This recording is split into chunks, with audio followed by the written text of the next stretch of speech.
this fancy spread they got going on here in just a second. Right? I was like, come on, we're ready. What's going on? All right, guys. Well, yes, we have Felicia Williams-Nicholson here with us. Good morning. Good morning. Okay, so she is the owner of FeNominal Cooking Experience, LLC.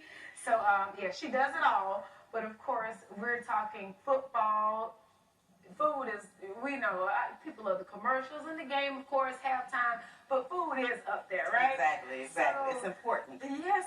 And so it looks like you picked a favorite. You know, this is one of the, a popular dish for Super Bowl. Yeah, tell me why you picked this one. All right, so, you know, it's game day. You want quick foods. You want things that people can grab and go and that they enjoy. And nachos is like a blank slate, right? You can make it as much as you want. You can take away, add.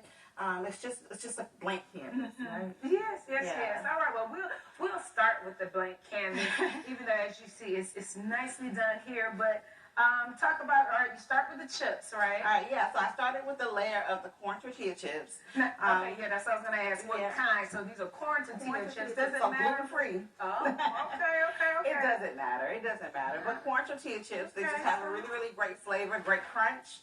And then I top those chips with some queso cheese as well as some cheddar cheese. I like cheddar, so we're using cheddar. So like shredded. Right, exactly. Okay. So I use some shredded cheese. And then I added the shredded cheese, and then I added some of my pulled pork. So put some pulled pork on top, and then added some more cheese. Oh, yeah, because you gotta have the cheese, right? Yeah. That's the important part of nachos is cheese. Right. There's no such thing as too much cheese. Exactly. And then I just baked that in the oven for a little bit on 375. I would say about 8 minutes or so, just enough for the cheese to get melty. And then when it comes out, you're ready to top it with your different toppings. And since we have the Chiefs and we have the 49ers playing, I went ahead and I did a Carolina Gold sauce and a traditional barbecue sauce to kind of show those colors. We have two teams with very similar colors for Super Bowl. That is true. Yeah, so. Now, when it comes to the pulled pork, how was that done? Is it okay to just get like the regular prepared kind, or did you actually do a pork, or how did you I definitely did the pork myself. But if that's easier for you to just grab and go and do a pulled pork that's already prepared, I know Jack Daniels does one that people use pretty often. How you do yours? I do it low and slow. Okay, so you can do it on the smoker, you can do it in the crock pot, you can do it in the oven.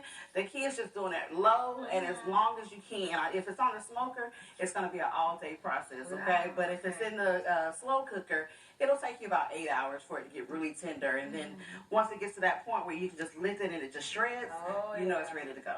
Okay. So that's how you did it. And as far as, is pork one of your favorites when it comes to making nachos? Pork is a favorite. It's a favorite of people in general. It's very tender. When it shreds, it multiplies, so you have a lot of it that you could feed the masses with. So it's just, and it has a great flavor. It already contains like a lot of sodium in it, so you don't have to add so much stuff to the pulled pork. That is so true. Okay, awesome. So coming up in our 6 o'clock hour, you'll continue talking about this. So we'll have Madison over here at 6. Okay. And then you guys can finish it all off because you got some great toppings, I see. Yeah. You know, I'm okay with just the way I'm so plain. I always tell people I'm a weirdo. I'm plain when it comes to a lot of stuff.